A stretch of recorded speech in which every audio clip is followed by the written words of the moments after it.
Masa yang dinanti kini tiba.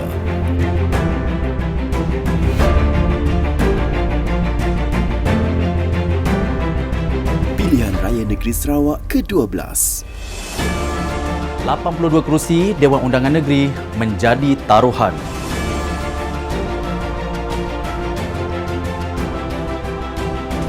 Lebih sejuta pengundi mengangkat suara demokrasi. Kami bawakan laporan terperinci di segenap lokasi.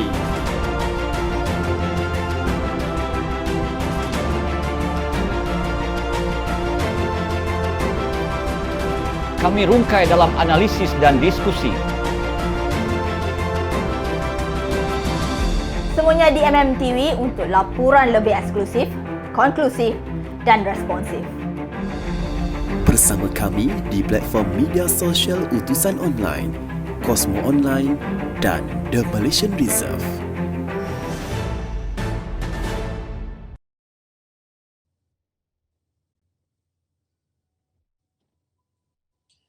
Baiklah, bismillahirrahmanirrahim. Assalamualaikum warahmatullahi wabarakatuh. Uhayyikum bitahiyatil Islam, tahiyatan mubarakatan min indillah. Fassalamualaikum warahmatullahi wabarakatuh. Kembali bersama kami dalam Sembang Politik edisi khas PRN Sarawak ke-12 langsung dari Kuching, Sarawak. Saya terbang ke Kuching bersama dengan PRN kali ini, dan seperti biasa untuk setiap malam kita langsung di Facebook Utusan Online dan juga Kosmo Online bersama dengan calon-calon yang kita tampilkan yang agak panas juga. Dan untuk malam ini kita tampilkan calon tunggal dari parti PAS yang bertanding di PRN Sarawak, iaitu di N29 Beting Maro, iaitu Muhammad Arifiriazul Paijo. Assalamualaikum Tuan. Ya Arif, apa khabar? Sihat? Okey. Alhamdulillah sihat. Tuan berada di dalam kenderaan sebenarnya. Semangat. Ya, betul. Baru balik daripada berkempen mungkin? Ya, betul. Saya baru balik dari kempen di satu kampung nama dia Semarang. Dan di dalam perjalanan untuk satu lagi program lah, insyaAllah. Allahu Akbar, padat sungguh. Baik Tuan, secara permulaannya, secara menyeluruhnya, bagaimana persiapan ataupun pandangan Tuan melihat keadaan mood pengundian di kawasan Tuan sendiri buat masa sekarang?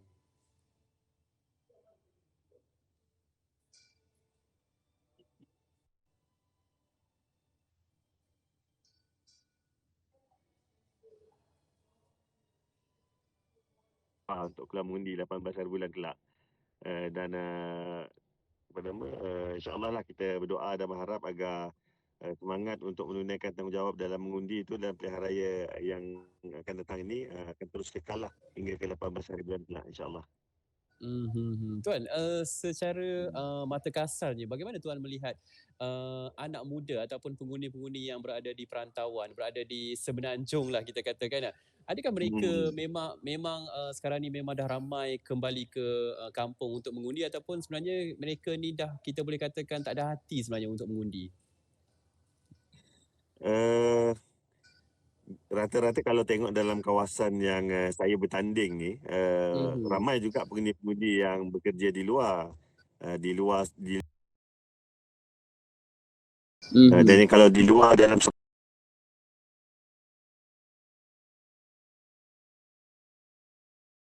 sebab dah bulan cuti sekolah.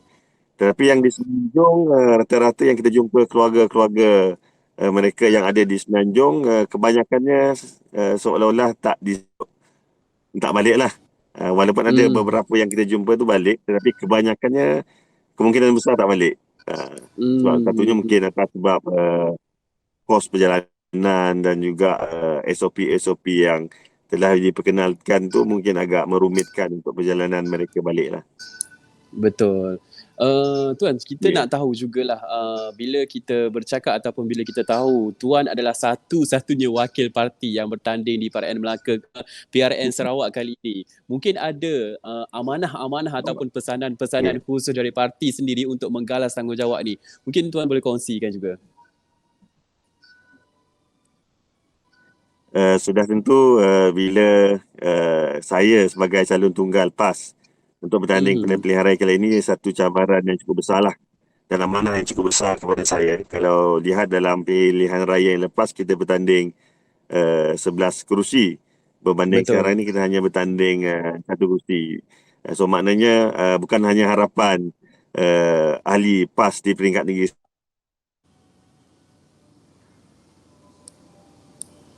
digalas untuk pelihara kali ini. Dan harapan daripada kepimpinan pusat tu sudah tentu bila kita bertanding, memang kita nak menang. Tambahan pula kita hanya bertanding satu kerusi.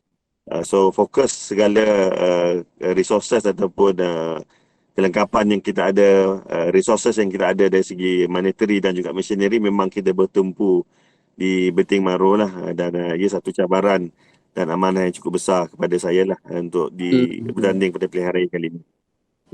Tapi Tuan, bila berkurangan daripada 11 kerusi kepada satu kerusi, mungkin ada sebab-sebab tertentu yang dilakukan ataupun yang diputuskan dalam parti sendiri. Kenapa sebenarnya Tuan? Saya rasa benda ni dah disebutkan oleh Datuk Seri Timbalan Presiden dalam masa hari pengumuman calon. Saya just nak recap. Yang pertamanya mengambil kira suasana COVID yang berlaku pada hari inilah. Kemungkinan pergerakan yang agak terhad dan menyebabkan mobiliti kepada berjentera bantu serta keuangan kita agak terhad. Tambahan pula kita baru selesai pilihan raya PRN Negeri Melaka kan. So jentera di peringkat seluruh Malaysia tu dia agak terhad dan kita menjangkakan sekiranya kita tanding lebih daripada satu kursi, kita tidak akan mampu untuk menguruskan pilihan raya itu dengan lebih baik lah. Nah, atas sebab tu kita buat kesiapan untuk bertanding di kursi N29 Benting Maru yang menjadi kursi tradisi PAS sejak daripada 2001 hinggalah ke pilihan raya yang sebelum ini yang terakhir 2016. Baik, saya suka dengan jawapan tidak ingin mengambil risiko untuk mendepani COVID-19 itu. Tapi perkara itu memang sudah umum mengetahui perkara tersebut. Cuma bila kita ambil ataupun kita bawa perkara ini dibincangkan di peringkat yang seterusnya, menurut penganalisis politik Sarawak sendiri, katanya alasan PAS untuk meletakkan satu calon atas sebab COVID-19 ini sebenarnya tak wajar. Sebaliknya hanya memaparkan lagi kelemahan PAS itu sendiri. Bagaimana Tuan? Saya rasa perkara itu tidak berbangkit. Kelemahan tu dia very subjektif lah. Kalau kita bertanding 11 pun dan kita kalah 11 pun, dia boleh dilihat sebagai lemah kan. Berbanding kita bertanding satu dan insya-Allah dengan komitmen yang kita lihat di peringkat jentera dan juga komitmen di peringkat jentera tempatan itu sendiri, dan kalau kita bertanding satu dan kita menang satu, maknanya kita telah achieve goal kita 100%. Berbanding dengan kita bertanding 11, kita stresskan kita punya resources dan kita tak menang satu pun. Dan ia boleh dilihat sebagai tidak bersedia jugalah. Dan itulah saya kata nak kata kelemahan ataupun tidak kelemahan atau kekuatan tu very subjektif. Depend pada keputusan nantilah insya-Allah. Baik Tuan, kita kecilkan skop kita terus kepada perbincangan N29 Benting Maru sendiri.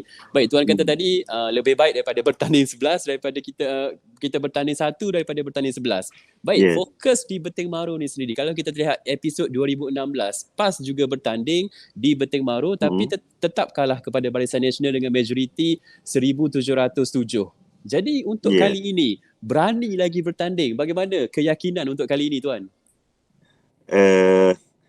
Dia ada dua fakta yang kita kena akui. Yang pertamanya kita bertanding di Benting Maru ni dah sekian lama, since 2001.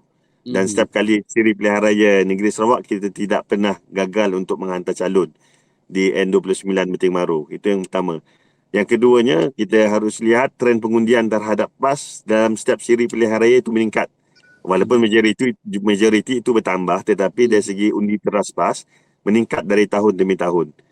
Dan yang seperkara lagi ingin saya ambil perhatian kita semua, dalam pilihan raya 2018, pilihan raya umum ke-14 yang lepas, PAS bertanding juga di dalam Parlimen Batang Lupa yang juga merupakan parlimen dan Dun Benting Maru ini terletak dalam Parlimen Batang Lupa. Dan pada pilihan raya 2018 tu kita bertanding dengan resources yang agak limited sebab seluruh Malaysia bertanding kan. Dan di Sarawak pun kita bertanding dalam 5 kursi parlimen. Dan dalam keadaan yang keterbatasan itu pun, kita masih lagi mampu untuk mengekalkan undi dalam lebih kurang 2,400 undi di dalam Dun Benting Maru ini sendiri dengan sumber yang terhad, dengan jentera yang agak terhad pun kita masih lagi mengekalkan undi teras kita yang agak banyak. Dan atas dasar itu kami yakin bahawa insya-Allah kita akan membuat kejutan lah dalam pilihan raya kali ini dengan pelbagai isu yang berada di sekitar, dan tambahan pula kita di peringkat PAS kita tidak hanya bekerja dalam musim pilihan raya saja. Kita ada institusi pendidikan kita di sini dan kita juga melakukan program kebajikan itu tanpa putus di dalam Tun Beting Maru ni, insya-Allah. Baik Tuan, kalau ada yang mempersoalkan keyakinan dan insya-Allah tu perkara yang subjektif. Kita tak tahu kemenangan dan keyakinan tu sejauh mana. Mungkin kita boleh gambarkan dari segi peratusan keyakinan Tuan untuk menang di kerusi ini. Peratusannya banyak mana Tuan? Kalau nak kata jawapan yang optimis, memang kita 100% bersedia untuk menang lah. Cuma dari segi realitinya, kita harus akui GPS ataupun PBB adalah incumbent ataupun penyandang kerusi N29 Beting Maru. Sedangkan tentu mereka ada ground platform ataupun asas yang lebih kukuh lah berbanding dengan PAS. Tetapi insya-Allah berdasarkan tinjauan semasa kita bila kita turun berkempen dan jentera-jentera kita turun bertemu dengan pengundi di sini, saya boleh ambil kira bahawa peluang itu almost even kepada semua parti, khususnya parti yang besar lah di antara PAS dengan juga GPS lah dalam pilihan raya kali ini, 50-50. Saya jangka pengundi pun dia masih lagi belum buat ketetapan untuk mengundi siapa. Mungkin esok ataupun lusa kemungkinan besar mereka dah boleh buat decision mereka lah. Tetapi rata-rata kita jumpa dengan pengundi, mereka melahirkan harapan kepada pilihan raya kali ini akan berlaku perubahan lah dalam N29 Beting Maru. Pengundi mahukan perubahan. Dan Betul. apakah bila kita bercakap pengundi mahukan perubahan, dan itu secara tak langsung menjadi peluang kepada PAS lah untuk memimpin di kawasan Beting Maru ni. Tapi kita nak tahu juga antara manifesto yang ditekankan, yang paling utama ditekankan oleh PAS di Beting Maru ni sekarang, apa manifestonya Tuan?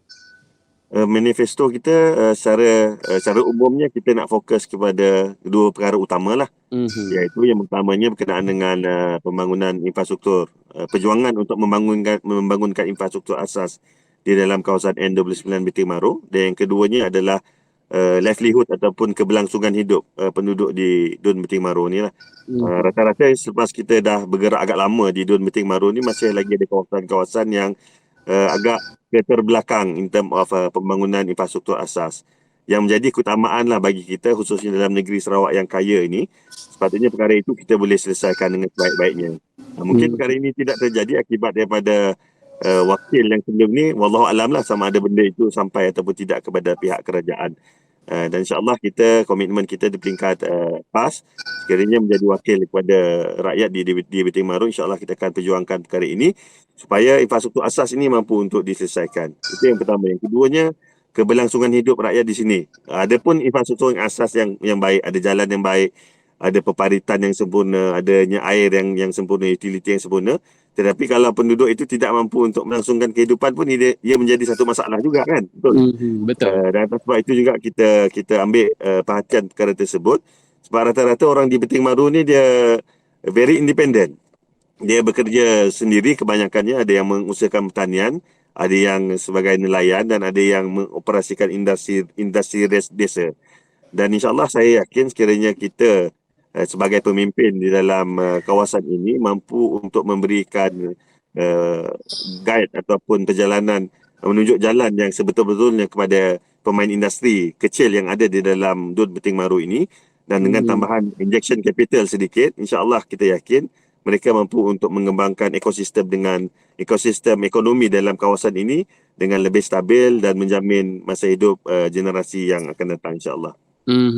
Baik, suka juga bila kita berbincang mengenai manifesto ni Tuan, rata-rata calon di Sarawak khususnya, sebab kita berbincang pasal PRN Sarawak ke-12, rata-rata calon, mana-mana calon, bila saya bertanya tentang manifesto, isu air, isu internet, isu kemudahan asas infrastruktur dan sebagainya, memang itu yang ditekankan. Cumanya bila kita bercakap pasal PAS, apa sebenarnya yang menjadi ataupun apa sebenarnya yang PAS nampak lain daripada yang lain yang membuatkan pengundi-pengundi perlu undi PAS? Yang kita lihat di sini, yang seperti mana yang saya sebutkan tadi, kita bukan hanya lihat pada pembangunan fizikal, tetapi kita nak lihat juga orang di Beting Maru ini sendiri, masyarakat di Beting Maru ini sendiri membangun dan berkembang seperti mana kita nak memperjuangkan pembangunan fizikal itu sendiri.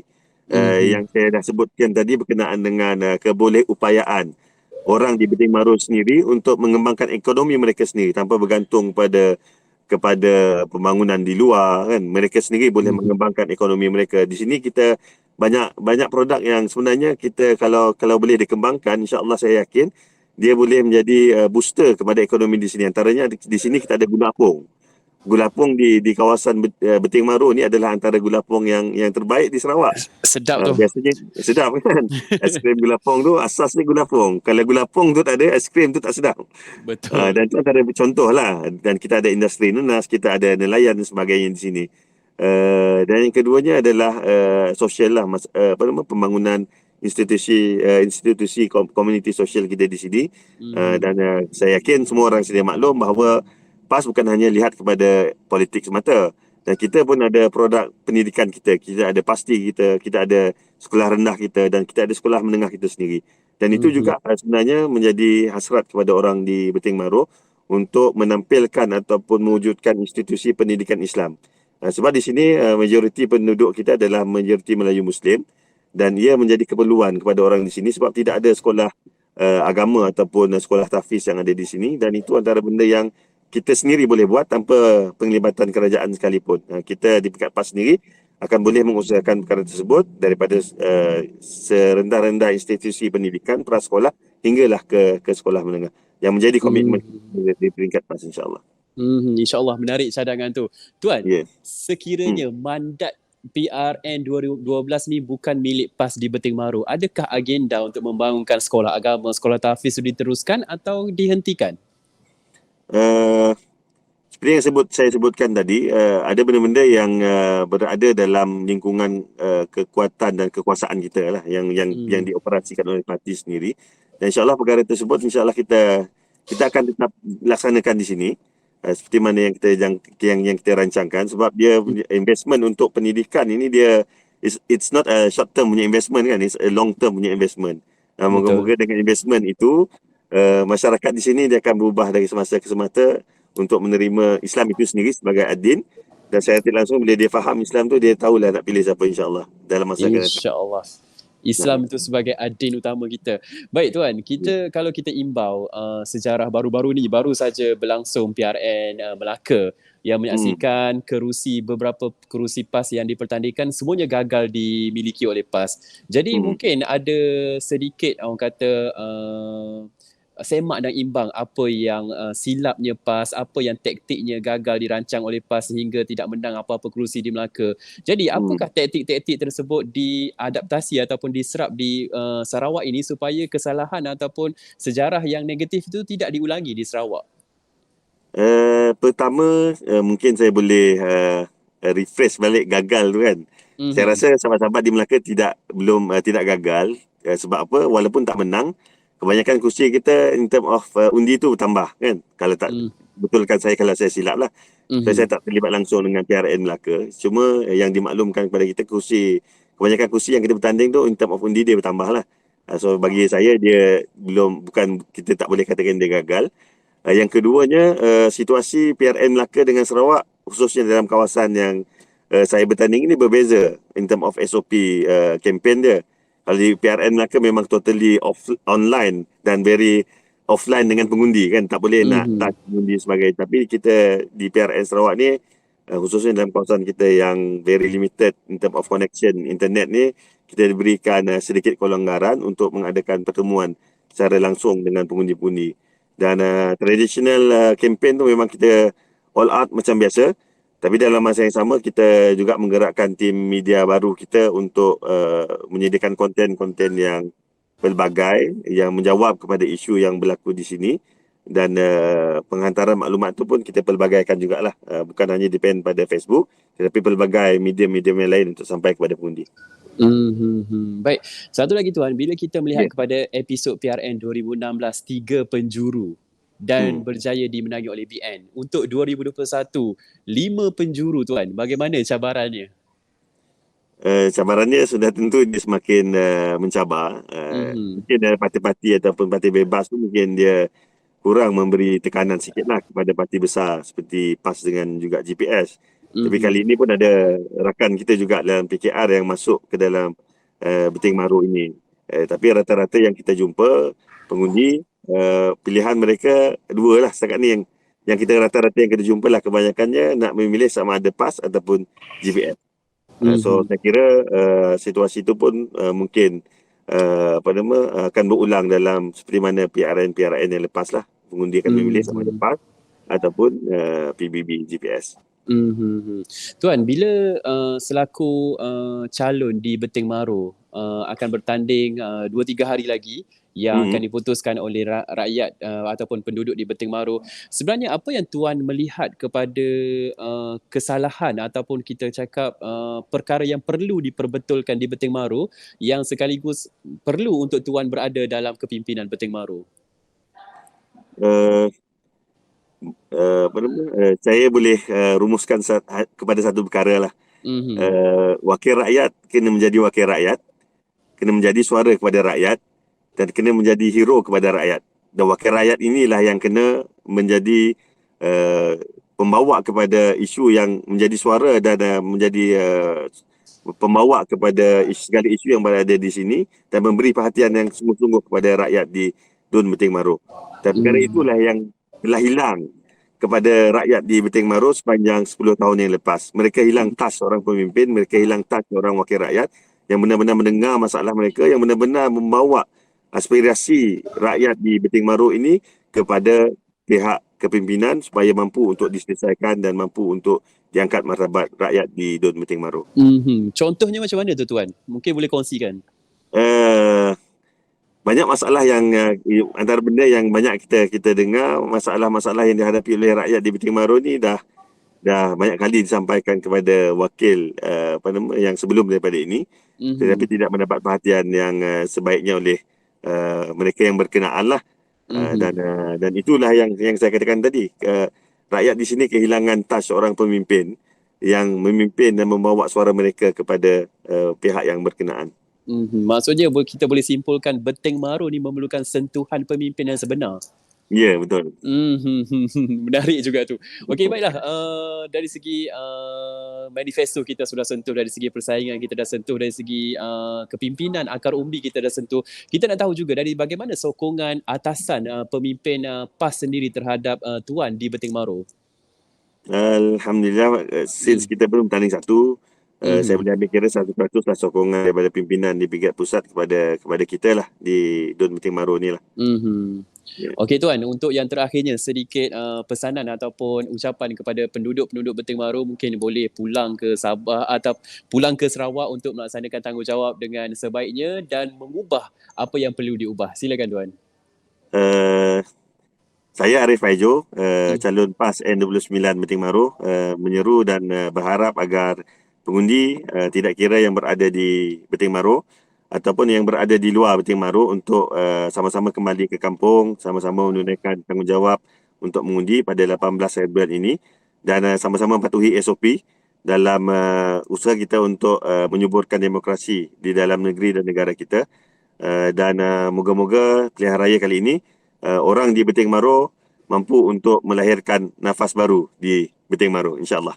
InsyaAllah, nafas baru, kemakmuran baru, insyaAllah itu yang didambakan oleh PAS di Beting Maru dan juga pastinya didambakan juga oleh penduduk-penduduk di Beting Maru, insyaAllah. Terima kasih Tuan sekali lagi bersama kami, bersama saya di MMTV edisi khas PRN Sarawak ke-12 2021 ini.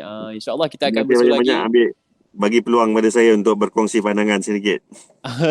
Sama-sama, insyaAllah kita tolong semua calon, kita sentuh dan kita lawati semua calon yang mana perlu dan kita highlightkan, kita bantu suarakan yang terbaik. InsyaAllah kita berjumpa lagi Tuan, ada rezeki di lain kesempatan lain masa. Dan kepada semua pelayar-pelayar utusan online, Kosmo Online, terima kasih kerana meluangkan masa bersama kami untuk hari ini. Jumpa lagi, saya sudahi dengan wabillahi taufiq wal hidayah. Wassalamualaikum warahmatullahi wabarakatuh. Waalaikumsalam.